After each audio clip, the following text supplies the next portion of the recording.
고린도전서 15장 말씀입니다.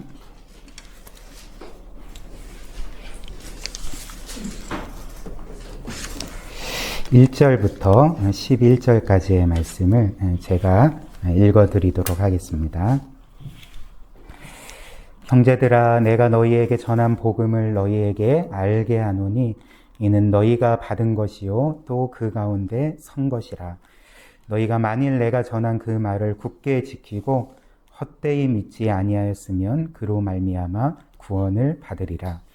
내가 받은 것을 먼저 너희에게 전하였노니 이는 성경대로 그리스도께서 우리 죄를 위하여 죽으시고 장사 지낸 바 되셨다가 성경대로 사흘 만에 다시 살아나사 게바에게 보이시고 후에 12 제자에게와 그 후에 500여 형제에게 일시에 보이셨나니 그 중에 지금까지 대다수는 살아있고 어떤 사람은 잠들었으며 그 후에 야고보에게 보이셨으며 그 후에 모든 사도에게와 맨 나중에 만삭되지 못하여 난 자 같은 내게도 보이셨느니라.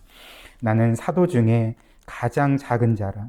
나는 하나님의 교회를 박해하였으므로 사도라 칭함받기를 감당하지 못할 자니라. 그러나 내가 나된 것은 하나님의 은혜로 된 것이니 내게 주신 그의 은혜가 헛되지 아니하여 내가 모든 사도보다 더 많이 수고하였으나 내가 한 것이 아니요 오직 나와 함께 하신 하나님의 은혜로라. 그러므로 나나 그들이나 이같이 전파하며 너희도 이같이 믿었느니라. 아멘.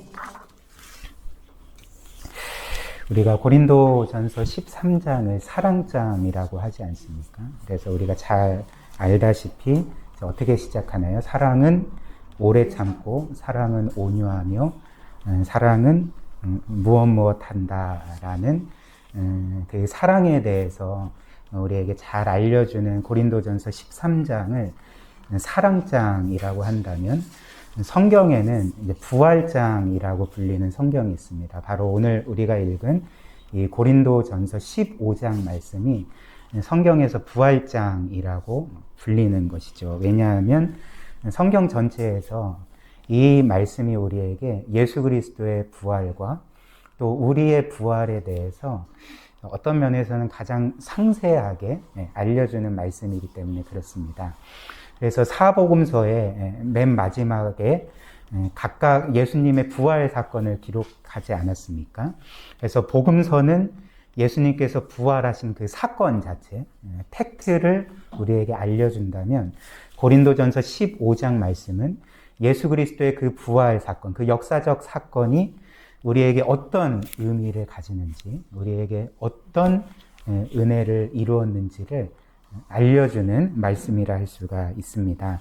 그래서 오늘 저는 우리 사랑하는 성도님들과 함께 부활절을 맞이하여서 이 고린도전서 15장 말씀을 통해 예수님의 부활과 또 그 부활이 우리에게 주는 은혜를 함께 나누고자 합니다. 먼저 바울은 자신이 고린도 교회 성도들에게 전했던 복음을 다시 일깨워 주기를 원한다고 말합니다. 1절과 2절 말씀인데요. 제가 다시 읽어드리겠습니다.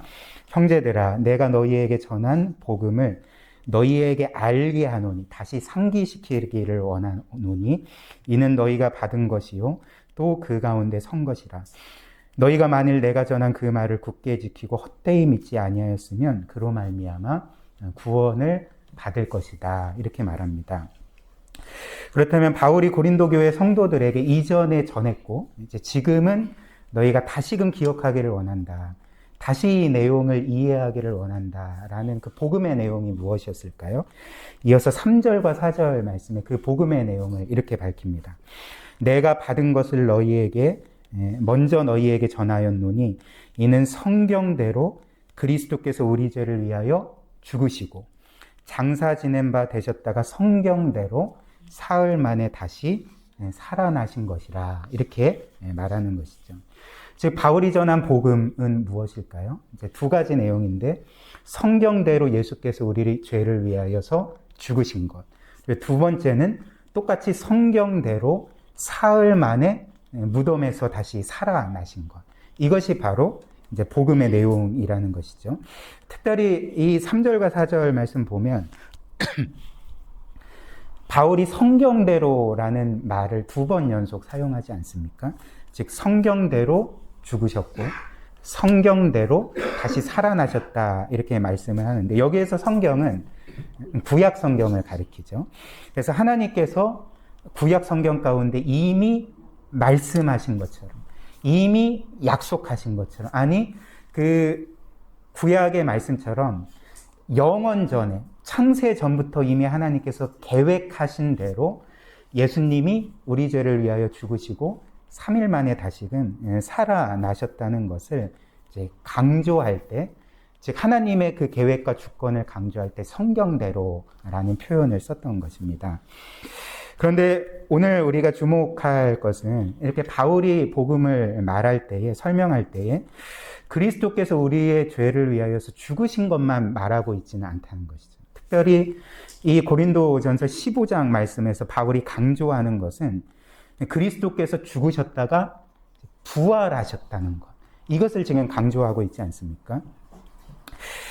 그래서 바울에게 있어서 사실 이 복음의 중요한 두 기둥은 예수님의 죽으심과 부활이라는 것이죠. 그래서 쉽게 설명드리면 그 동전이 하나 있다면 동전 앞면에는, 그러니까 복음이라는 동전의 앞면에는 예수 그리스도의 죽으심이 새겨져 있고 뒷면을 보면 예수 그리스도의 부활하심이 새겨져 있다는 것이죠. 이게 온전한 복음이라는 것입니다.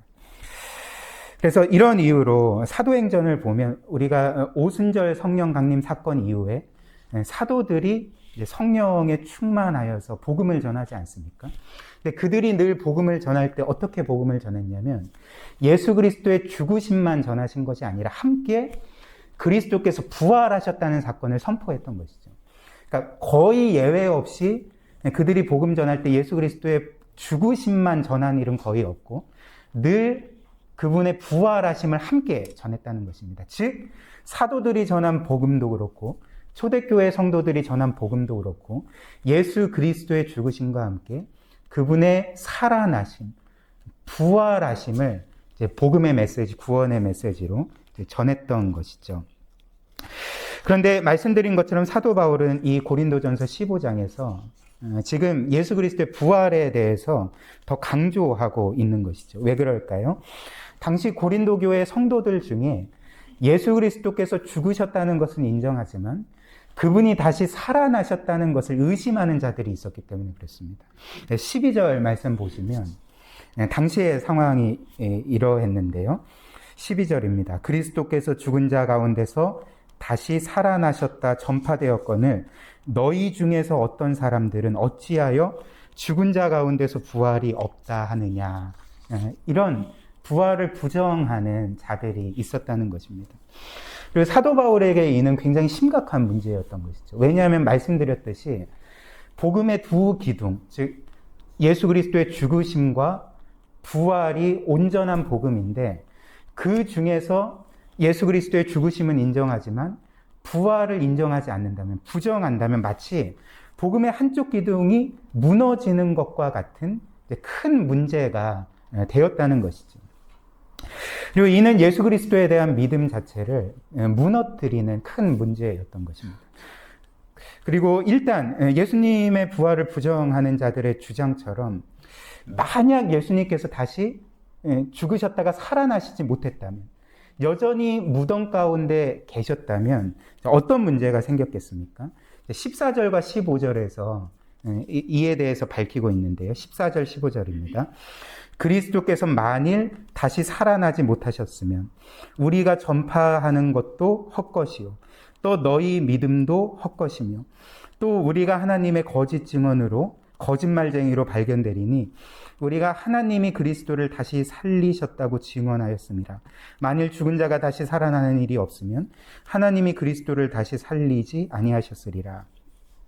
즉 일단 그리스도께서 죽으셨다가 다시 살아나시지 못했다면 사도들이 전한 복음은 어떻게 된다고 말합니까? 다 거짓말이라는 것이죠. 예수께서 죽으셨다가 3일 만에 부활하셨습니다 선포했는데 실제로는 예수님이 다시 살아나시지 못했다면 사도들이 전한 모든 복음은 거짓말이 될 것이고 헛된 것이 될 것이고 그 복음을 믿은 자들의 믿음 또한 헛된 것이 될 것이다. 이렇게 지금 사도 바울이 그 부활을 부정하는 문제의 심각성에 대해서 말하고 있는 것이죠.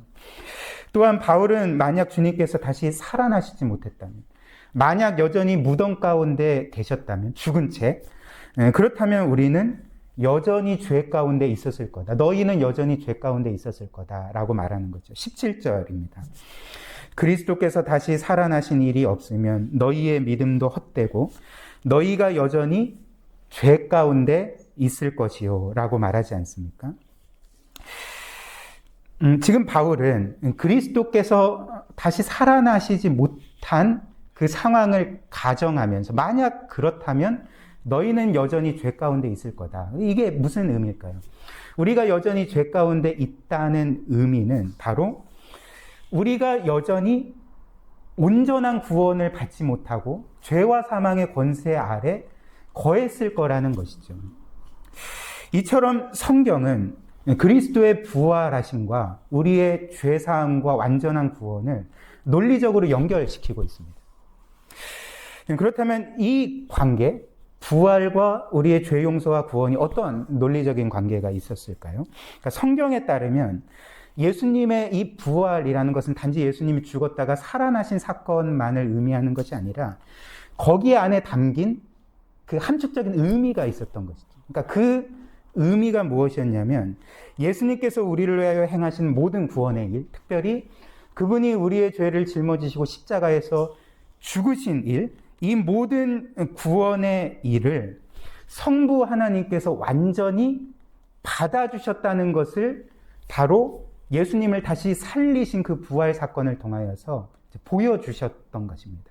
그러니까 쉽게 더 설명을 드리면 우리가 금요 기도회 때 말씀을 통해서 잠시 나누긴 했는데요. 당시 사람들은 예수님께서 그렇게 정죄당하시고 십자가에 못 박혀 죽임 당하신 것을 그 예수 자신의 죄 때문에 하나님께 형벌을 받아 죽었다고 생각을 했던 것이죠.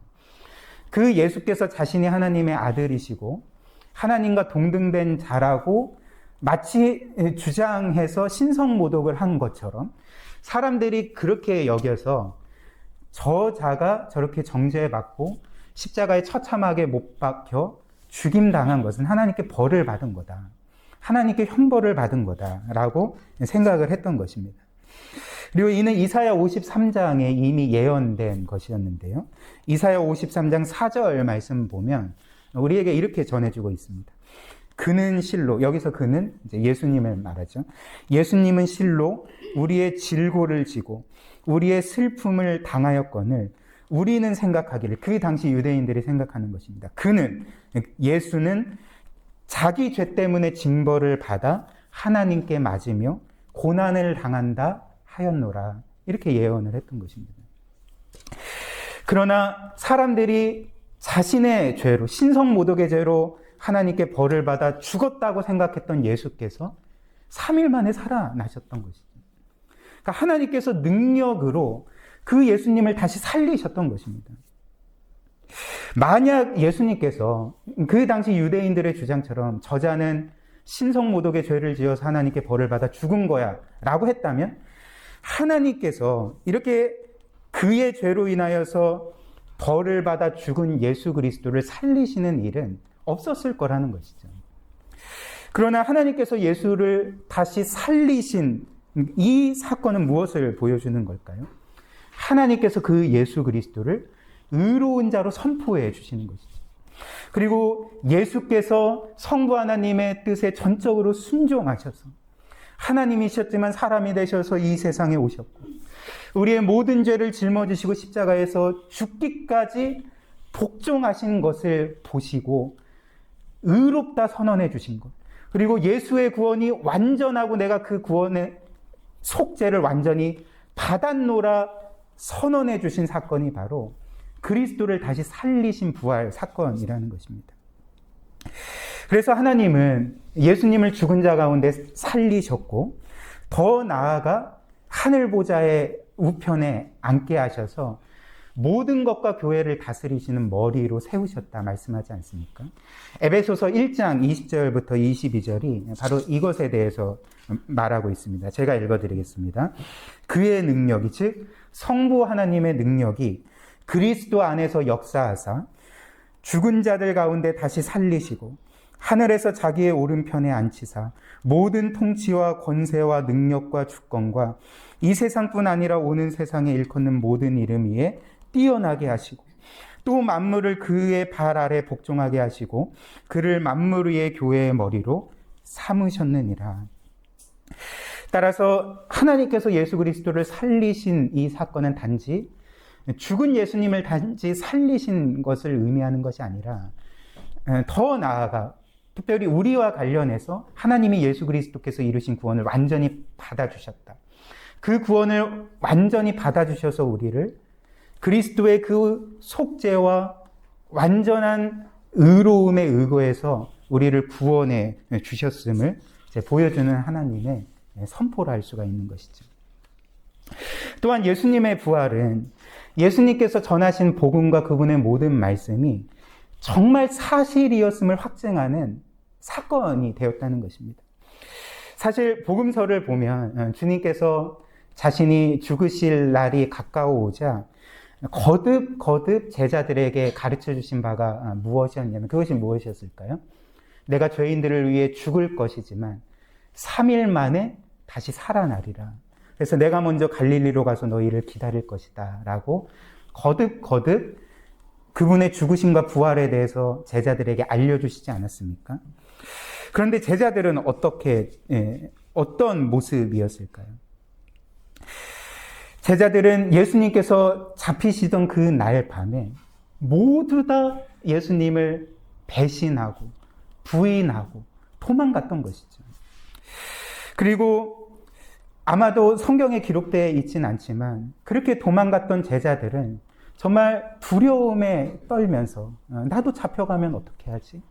나도 예수님처럼 잡혀가서 매를 맞고 핍박을 당하고 죽임을 당하면 어떡하지? 이렇게 두려워 떨던 자들이 제자들이 아니었습니까? 그리고 사실 주님께서 죽으셨다가 다시 살아나시지 못했다면 여전히 무덤 가운데 계셨다면 그렇게 두려움에 떨던 제자들은 아마 그 이후에 예수님의 말씀을 더 이상 믿을 수가 없었을 것입니다. 왜냐하면 예수님께서 거듭 나는 죄인들을 위해 죽을 것이고 3일 만에 다시 살아날 거야. 내가 갈릴리에서 너희를 기다릴 거야 라고 말씀하셨는데 실제로는 예수님이 죽으셨는데 살아나시지 않았던 것이죠. 무덤에 계속 거하셨던 것이죠. 그렇다면 제자들 입장에서는 이렇게 하나님의 아들이라 분명히 말씀하셨고 분명히 부활하시겠다 말씀하셨는데 실제로는 여전히 죽어서 무덤에 계시니까 그분이 하신 모든 말씀이 이제는 더 이상 그들에게 어떤 진리의 말씀으로 믿어지지 않았을 거라는 것이죠. 그래서 예수님이 그들에게 계속 말씀하신 것처럼 내가 하나님의 아들이고 내가 구원자 그리스도고 그리고 나를 믿는 자는 죽어도 살겠고 또 살아서 믿는 자는 영원히 죽지 아니할 거다 라는 그 말씀이 더 이상 믿겨지지 않는다는 것이죠. 왜냐하면 그렇게 죽어서 무덤 가운데 썩어가고 있는 분이 어떻게 우리를 구원할 수가 있겠습니까? 어떻게 그분을 믿는데 죽어도 살겠고 살아서 믿는 자는 영원히 살 것인가? 이것 자체가 모순되지 않겠습니까? 그래서 결국 예수님의 부활 사건이 실제로 일어나지 않았다면 여전히 무덤 가운데 계셨다면 제자들은 결국 다 흩어졌을 것이고 기독교는 시작도 못했을 것입니다. 그러나 예수님께서는 그분의 말씀처럼 다시 살아나셨다는 것이죠.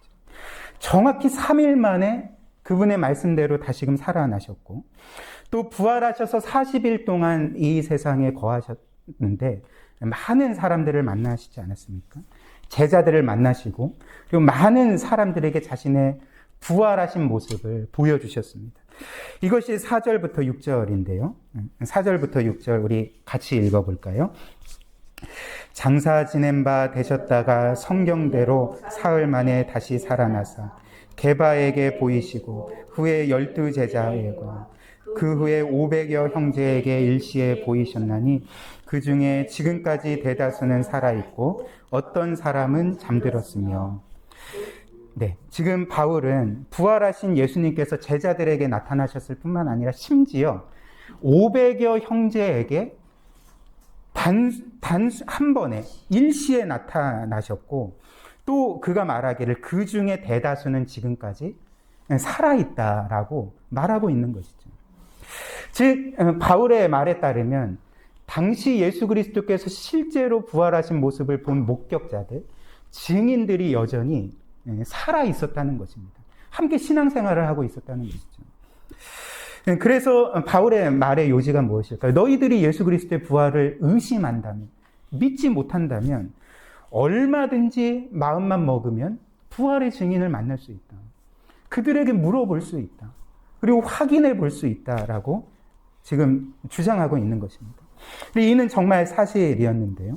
고린도 전서는 예수님께서 죽으신 후에 약 한 15년 혹은 16년 후에 기록된 성경입니다. 즉 신약 성경에서는 거의 최초로 문서의 형태로 기록된 성경이고, 심지어 가장 처음 기록된 마가복음보다도 더 일찍 기록된 성경인 것이죠. 그런데 바울이 말한 것처럼 예수님께서 죽으시고 부활하신 지가 그리 오래되지 않았기 때문에, 한 15년, 16년밖에 되지 않았기 때문에 부활하신 예수님을 실제로 목격하고 만난 자들이 여전히 살아 있었다는 것이죠. 그렇다면 이들은 부활을 이루신, 죽음에서 다시 사신 예수 그리스도를 만났을 때 어떤 반응을 보였겠습니까? 일단 너무 놀라워했겠죠. 그리고 그 마음 가운데 뭔가 형언할 수 없는 그 기쁨과 감격이 솟구쳤을 것입니다. 그리고 무엇보다도 이들에게 일어난 가장 큰 변화는 예수께서 죽기 직전에 하신 모든 말씀들이 이제는 단번에 믿어졌을 거라는 것이죠. 그래서 이런 반응을 하지 않았겠습니까? 예수님이 정말 하나님의 아들이셨구나. 예수님께서 그분이 말씀하신 것처럼 십자가에서 죄인들을 위하여 죽으셨지만 3일 만에 다시금 살아나셨구나. 그리고 그분을 믿는 자마다 정말 영원한 생명을 얻고 하나님의 자녀가 되는구나. 예수님의 모든 말씀이 사실이었구나 라는 그 믿음의 반응을 하지 않았겠습니까? 그리고 실제로 이렇게 부활하신 예수님을 만난 모든 자들은 삶이 혁명적으로 바뀌게 되었던 것이죠. 예수님께서 죽기 전과 후에 그 제자들의 모습도 그렇고 부활하신 예수님을 만난 자들의 삶도 정말 혁명적으로 바뀌게 되었습니다. 말씀드린 것처럼 예수님께서 부활하시기 전, 즉 예수님이 잡히셨을 때, 죽으셨을 때 제자들의 모습은 예수님을 배반하고, 그리고 자신도 뭔가 해를 당할까 두려워 떨고 숨어 있던 자들이었죠. 그러나 예수님은 3일 만에 부활하셔서 자신을 배신한 제자들을 찾아가셨을 때, 그래서 실제로 부활하신 예수 그리스도를 만났을 때, 경험했을 때에 이후에 제자들은 어떻게 변했을까요? 그 복음 때문에 매를 맞고 감옥에 갇히고 심지어 죽임을 당할지라도 두려워하지 않고 그리스도를 끝까지 전하는 자들로 변화되었던 것이죠. 그래서 교회의 역사에 따르면 사도들이 있지 않습니까? 근데 그 사도들 중에 사도 요한을 제외한 모든 사도들은 다 순교했습니다. 그리고 초대교회 수많은 성도들도 그 부활하신 예수 그리스도에 대한 믿음을 지키기 위해서 순교했던 것이죠. 만약 예수 그리스도의 부활이 가짜였다면, 꾸며낸 이야기였다면 이들이 이렇게까지 할 수 있었을까요? 결코 그렇지 않습니다. 왜 그럴까요? 이 세상 어느 누구도 자신이 꾸며낸 이야기 때문에 목숨까지 버리진 않기 때문에 그렇죠. 어떤 한 사람이 만약에 거짓말을 한다면 거짓말을 하는 이유는 뭔가 그것이 나에게 득이 되기 때문에 거짓말을 하는 것이죠. 따라서 만약 그리스도께서 다시 살아나셨다는 것이 실제로 일어난 일이 아니라 제자들이 꾸며서 한 일이라는 사실, 이런 거짓말을 할 필요가 없다는 것이죠.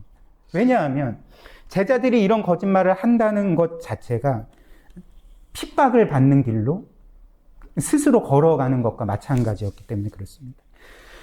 제자들은 자신이 꾸며낸 거짓말 때문에 매를 맞아야 됐고, 위협을 당해야 됐고, 옥에 갇혀야 됐고, 재산이 몰수되어야 됐고, 그리고 처참하게 죽임을 당해야 되지 않았겠습니까?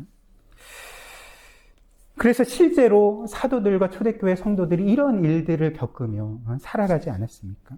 그리고 우리가 읽진 않았지만 본문 말씀 32절을 보면 이제 사도 바울이 이렇게 말합니다. 내가 예수 그리스도의 그 부활 신앙 때문에 에베소에서 맹수와 싸우기까지 했다라고 말하지 않습니까? 여기에서 에베소에서 맹수와 싸웠다는 것은 그 당시 그 로마가 기독교인들을 박해할 때, 그들을 죽일 때 때로는 그 당시 원형 경기장이 있지 않습니까? 검투사 경기가 있지 않았습니까?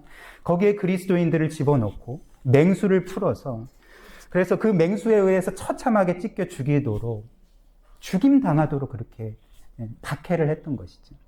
근데 이런 상황까지 내가 처했는데 왜 그랬냐면 그리스도께서 진짜 부활하셨기 때문이다. 내가 부활하신 주님을 진짜 만났기 때문이다. 정말 부인할 수 없을 정도로 예수 그리스도께서 살아계신 하나님의 아들이요 나의 구원자이시기 때문에 나는 주님을 부인할 수 없고 죽기까지 신앙을 지킬 수밖에 없다. 이것을 바로 내가 에베소에서 맹수와 싸우기까지 했다라는 표현으로 밝혔던 것입니다. 그리고 예수님께서 부활하신 것을 가장 확실하게 증거하는 한 사람이 제가 방금 말씀드린 바울이었던 것이죠. 바울은 원래 어떤 사람이었습니까?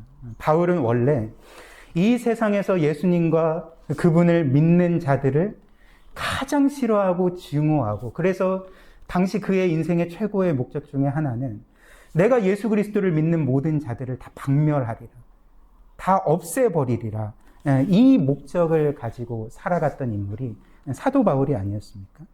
그래서 실제로 그는 온 힘을 다해서 교회와 신자들을 핍박했고, 그리고 우리가 사도행전 7장에서 보는 바와 같이 초대교회 7 집사 중에 한 사람이었던 그 스데반을 죽이는데 주도적인 역할을 했던 것이죠. 그 스데반을 향해서 돌을 던지던 자들의 옷을 맡아주었는데 그것은 바로 그 무리들 가운데 수장이라는 것을 보여주는 것이죠. 그러니까 진두지휘했다는 것을 보여주는 것이죠. 그리고 이후에 바울은 이제 스데반을 죽인 후에 살기가 더 등등해져서 다메섹에 거하는 모든 신자들을 잡아서 옥에 가두려고 다메섹으로 향하게 되는 것이죠. 근데 그때의 다메섹 도상에서 바로 부활하신 그 영광의 주님이 바울에게 나타나셨던 것 아닙니까? 사도행전 9장 3절부터 5절 말씀이 이렇습니다. 사울이 길을 가다가 다메섹에 가까이 이르더니 호련히 하늘로부터 빛이 그를 불러 비추는지라. 땅에 엎드려져 들음에 소리가 있어 이르시되 사울아 사울아 너가 어찌하여 나를 박해하느냐 하시거늘 대답하되 주여 누구시나이까 이르시되 나는 너가 박해하는 예수라. 그리고 바울은 본문 말씀 8절과 9절에서 이렇게 부활하신 주님께서 자신에게 찾아오신 것, 그 부활한 주님을 만난 사건을 말하고 있지 않습니까? 우리 8절과 9절 함께 읽어보겠습니다. 맨 나중에 만삭되지 못하여 난 자 같은 내게도 보이셨느니라. 나는 사도 중에 가장 작은 자라. 나는 하나님의 교회를 박해하였으므로 사도라 칭함받기를 감당하지 못할 자니라. 아멘. 이처럼 부활하신 주님을 만난 후에 바울은 어떻게 되었을까요? 사도행전 9장 말씀을 보면 그는 그 예수님의 영광을 바라보고 잠시 눈이 멀지만 주님께서 그것을 회복시켜 준 이후에 이제 곧바로 자신의 원래 그 가려고 했던 그 다메섹으로, 특별히 회당으로 가서 이제 이렇게 선포하기 시작했습니다. 그때 유대인들이 어떤 선포를 기대했겠습니까? 예수는 거짓이다. 예수는 거짓 선지자다. 예수는 신성모독한 자다. 그리고 그를 따르는 모든 자들도 악한 자들이다. 이렇게 선포하기를 바라지 않았겠습니까? 근데 전혀 그들의 예상과는 달리 사도 바울이 이런 선포를 하기 시작했던 것이죠. 여러분, 내가 그토록 핍박했던 그리스도께서 하나님의 아들이신 것을 제가 확인했습니다. 그 부활하신 주님께서 나에게 나타나셨습니다. 그렇기 때문에 예수 그리스도께서는 하나님의 아들이시고 그리고 그분은 우리의 모든 죄를 짊어지시고 십자가에서 죽으셨지만 3일 만에 진짜 부활하셨습니다. 그러므로 그를 믿는 자마다 멸망하지 않고 영원한 생명을 얻게 됩니다. 그분을 믿으십시오라고 놀랍게도 선포하기 시작했던 것이죠. 이는 정말 놀랍지 않습니까? 방금 전까지만 해도 그렇게 교회를 핍박하고 신자들을 핍박하고 그리스도에 대해서 증오심을 불태우던 그 사도 바울이 이제는 자신이 그토록 증오하던 예수 그리스도를 전하고 있는 것이죠. 그리고 알다시피 바울은 오늘 우리가 읽은 말씀과 같이 그 어떤 사도보다도 내가 죄인입니다. 정말 만삭되어 나지 못한 나 같은 자를 하나님께서 구원해 주셨습니다 라고 말할 정도로 그 사도들 중에 가장 작은 자로 여겼지만 그 죄인을 가장 못난 자를 가장 작은 자를 구원해 주신 그 그리스도의 은혜에 감사함으로써 평생 끝까지 최선을 다해 복음을 전했고 그래서 결국 마지막에는 로마 그 황제인 네로 치하에서 목이 잘려 순교하지 않았습니까? 사랑하는 우리 고유교회 성도 여러분, 어떻게 사도들에게 그리고 이 사도 바울에게 그리고 초대교회 성도들에게 이런 일들이 일어날 수 있을까요? 어떻게 그들은 이렇게 자신의 생명을 아까워하지 않고 믿음을 지킬 수가 있었겠습니까? 바로 부활하신 예수님을 만났기 때문에 그렇죠. 그 예수님이 정말 죽어서 무덤에 계신 그런 분이 아니라 실제로 하나님이시자 하나님의 아들이심을 실제적으로 만나고 경험했기 때문에 그들은 결코 그 그리스도를 부인할 수 없었고 그분의 모든 말씀을 믿을 수밖에 없었고 그리고 그 영광의 주를 위하여서 자신의 모든 것을 바쳐 살아갈 수밖에 없었다는 것입니다. 마지막으로 이 말씀을 우리에게 한번 적용해 봅시다. 우리는 정말 예수 그리스도를 믿습니까? 정말 예수님께서 하나님의 아들이시죠. 그분 자신이 온 천하 만물을 창조하시고 주관하시는 하나님이심을 믿으십니까? 그리고 그분께서 우리를 지극히 사랑하셔서 무한한 하나님께서 유한한 사람이 되시고 우리의 모든 죄를 짊어지시고 죽으셨다가 3일 만에 다시 살아나신 것을 믿으십니까? 그래서 지금은 하늘 우편에 앉아 계셔서 정말 이 세상 모든 것과 교회를 통치하고 계시는 주권자이심을 믿고 계십니까? 만약 우리가 이 사실을 믿는다면 우리의 삶도 부활하신 주님을 만난 제자들과 같이 변해야 된다는 것입니다. 하나님 중심으로, 그리스도 중심으로 우리의 삶도 변해야 된다는 것이죠. 물론 제가 지금 드리는 이 말씀은 우리의 삶이 이렇게 변해야지만 구원을 받는다는 말은 아닙니다. 우리는 오직 그리스도께서 우리를 위해 죽으시고 부활하신 그 완전한 구원 때문에 그것을 믿었기 때문에 구원을 받는 것이죠. 그러나 그럼에도 불구하고 우리가 정말 부활하신 예수 그리스도를 믿는다면 그분이 하나님이신 것을 믿는다면 특별히 자신의 생명을 다하기까지 우리를 사랑하신 것과 그 아버지께서는 아들을 우리를 위해 아낌없이 내어주시기까지 그 아들을 그렇게까지 우리를 사랑하신다는 것을 우리가 믿는다면 우리의 삶은 변화되어야 되고 하나님 중심으로 그리스도 중심으로 그렇게 자연스럽게 변화되어 갈 것입니다. 바로 이 말씀이 우리에게 이루는 것, 주님의 죽으심뿐만 아니라 주님께서 부활하신 그 사건 자체가 우리를 이렇게 변화시켜 간다는 것입니다. 그리고 이처럼 우리가 하나님 중심으로 그리스도 중심으로 우리의 가치와 우리의 어떤 인생의 목적과 의미가 이렇게 그리스도 중심으로 바뀌게 되면 우리는 자연스럽게 이 제자들과 같이 그리스도를 전하게 되는 것이죠. 그분을 선포하게 되는 것이죠. 그분을 가장 좋은 분으로, 가장 영광스러운 분으로 많은 사람들에게 전하는 삶을 살아가게 되지 않겠습니까? 사랑하는 우리 고유교회 귀한 성도 여러분, 하나님이 오늘 이 말씀을 통해 우리에게 이런 은혜 주시기를 원합니다.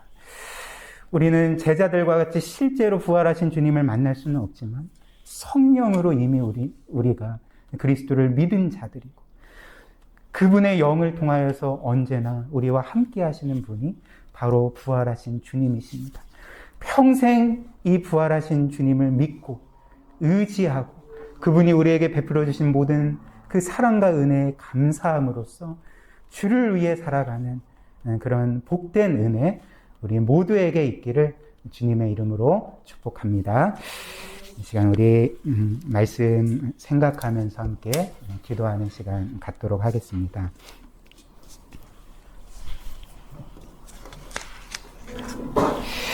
오늘 우리가 함께 나눈 말씀처럼 그리스도께서는 정말 우리의 죄를 짊어지시고 죽으셨다가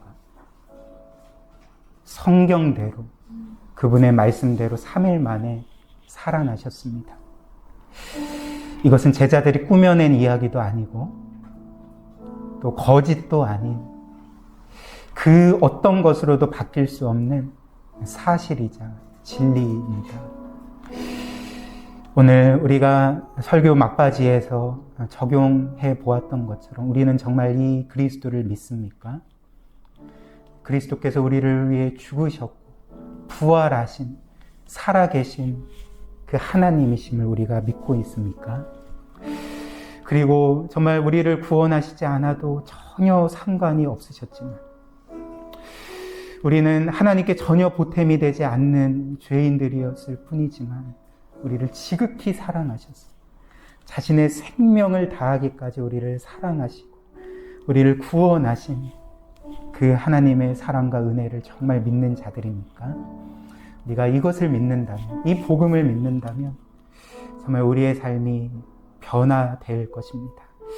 하나님께서 우리에게 복음으로 말미암는 변화를 주시도록, 회복을 주시도록, 우리를 새롭게 해주시도록 정말 예수 그리스도의 부활을 경험한 자로서 이제는 그 그리스도를 부끄러워하지 아니하고 그분을 정말 많은 자들에게 증거하는 그런 복된 삶 살아가게 해달라고 우리에게 믿음 주시고 은혜 달라고 이 시간 함께 기도하도록 하겠습니다.